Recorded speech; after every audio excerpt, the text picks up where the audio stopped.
Jane Vlogs. Hi! Another day, another vlogs tayo for today's video mga B.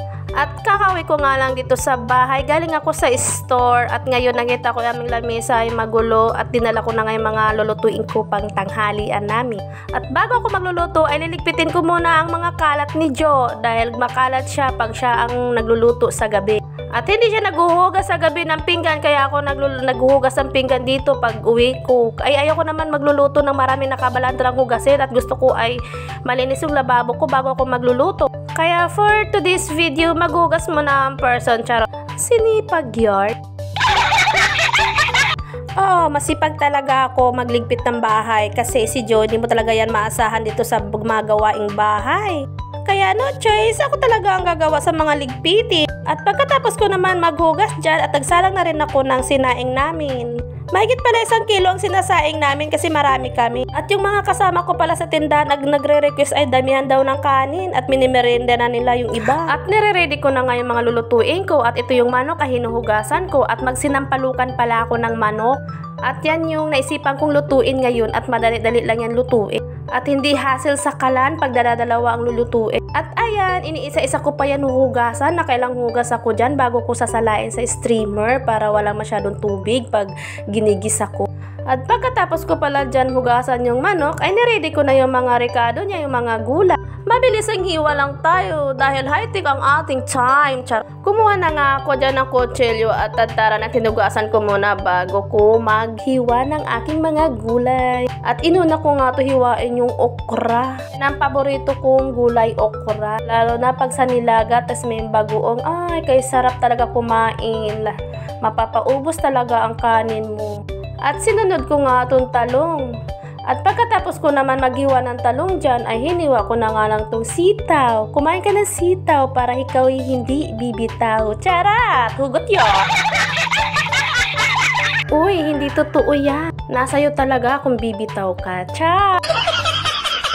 At pagkatapos ko pala maghiwa ng talong dyan, ay sinunod ko na pala yung sibuyas. Habang naghiwa ko ng sibuyas, ay naalala ko yung mga nakaraan. Nakakaiyak talaga maghiwa ng sibuyas, no? Ba't ka umiiyak? Broken hearted ka ba? Ba't ba kasi nakakaiyak ang sibuyas? Ayoko na sa mundo. Pagkatapos ko nga mag-cry-cry ay nagsalang na ako ng kawali dito. At nilagyan ko na rin ng mantika at pinagpainit ko na lang at nagaantay na nga akong uminit. Antayin mong init ng ulo ko. Charat. Uy, hindi ako gano'n. Minsan lang. Oy, nagluluto tayo, hindi nagdrama, okay? It's way, nilagay ko na pala yung bawang sibuyas at luya. At syempre, inantay lang natin at ginisa na nga at nilunudan natin yung ating chicken. At ayan na siya. At syempre, lagyan natin yan ng mga asin, mga pangrikado, pampalasa para naman medyo masarap. Uy, masarap ka ba? Charot. At nilagyan ko na nga rin yan ng paminta. At bago ko na palutuin muna natin yung mga ating chicken niluluto ay magkakape muna ako dito sa lamesa. At hindi pa nga ako nagkakape, gutom na ako. Syempre sa umaga, coffee is life. Alangan naman, ikaw ang life. Charot! At syempre, bumili pala ako ng hot cake ni Ate Elvira. Titikman natin yung hot cake daw niya. At ngayon nga lang ulit ako nakakain ng hot cake. At tanghali na nga at may tinda pa siya. Kaya bumili ako ng isa muna kasi pag dalawa hindi ko naman mauubos. At may nakita ako dito sa aming lamesa. Yung chili sauce. May nagdala pala sa amin ng chili sauce pasalubong ni Ate Jopay. Thank you Ate Jopay sa chili sauce mo. Masarap. At mahilig talaga ako sa chili sauce. At habang kumakain ako ay napapalingon ako dito sa aking baby. Hi! Kinakain na naman ako ng lungkot dahil nakikita ko naman ang aking baby. At tomorrow na nga ay magbe-birthday na siya sana. 1 year old na nga sana yung baby na.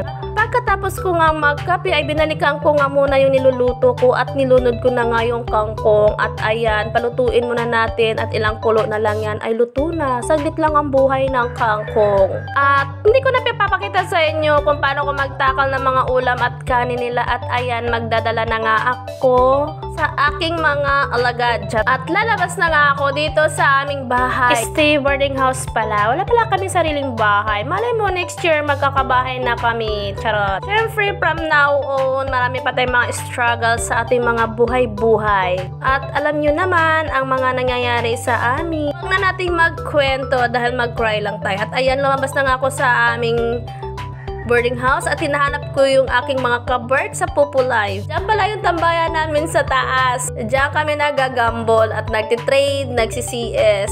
At papunta na nga ako sa aming store at ayan na nga, nandito na nga ako. Forward lang tayo. Uy, mga busy sila. Mga busy kayo. Ay, may mga nabili pala. At may ahente pala. Ahente ng Unilever. Umorder muna. Pagkatapos kong umorder ay magmumotor na ako pataas. Siyempre, magmumotor tayo. Mainit maglakad. Charot. Nakakapagod maglakad paakyat kaya magmotor tayo. At nandito na nga ako sa store ko. Ayan, nandyan na. Tinabot na nga nila yung pagkain nila. At ito namang isa busy. Nag-repack pala ng paminta. At mga busy nga sila dahil may mga nabili. At ayan pa yung mga tinda namin. At habang wala silang customer ay nagre-repack sila ng mga paminta at kung ano-ano na lang. Lumabas nga ako dito. Uy, may nakita akong pogi. Si Kuya Roger, araw-araw yan nabili sa amin ng ulam. Thank you, Kuya. At syempre, bago ako bumaba ulit, ay bibilangin ko muna yung benta namin. Syempre, kailangan natin magbilang. At kinukuha ko nga muna yung mga buo dyan. Syempre, mahirap na. Baka marami mambudo. Baka ma-hypnotize sila. Wala akong pamalingki kinabukasan. Charot! At syempre, naranasan na natin ma-scam. Kaya, alert na tayo from now on. Hindi natin masasabi ang panahon. Kasi may mga manluloko talagang tao kahit tagahanap ka ng marangal. May mga tao talagang manluloko pagdating sa pera. At yun lang. Thank you guys for watching.